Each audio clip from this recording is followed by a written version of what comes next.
Приветствую вас на канале Вкусно дома. В этом видео десерт 2 шоколада, который называется так не зря, потому что в его составе действительно 2 шоколада.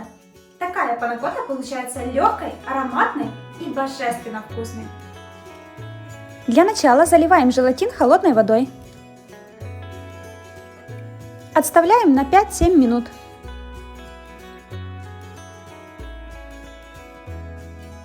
Займемся приготовлением первого слоя. Берем белый шоколад и заливаем его очень горячими сливками. Можно нагреть в микроволновке, либо же в кастрюле, но не кипятите. Все перемешиваем до полной однородности, пока шоколад полностью не растает. Теперь можно добавлять желатин. Снова все хорошо перемешиваем.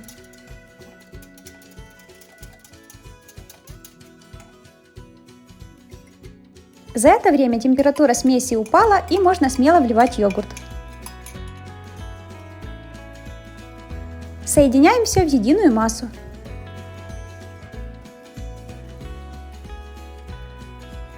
Для креативной подачи наискось можно поставить стаканчики в формочку для кексов.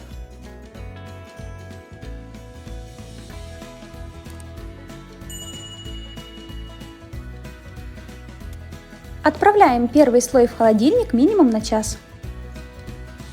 Для второй части панакоты берем черный шоколад и проделываем все те же манипуляции, что и с белым. С единственным отличием касательно сахара. Обязательно попробуйте на вкус то, что получилось, и по желанию добавьте немного сахара. Достаем застывший белый слой и дополняем его коричневым.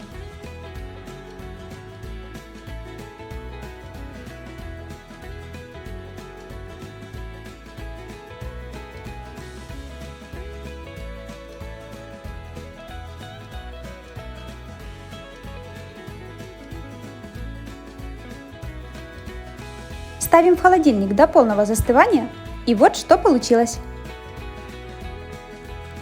Очень вкусная, нежная йогуртовая панакота. Такой десерт получается сбалансированным, неприторным и очень вкусным.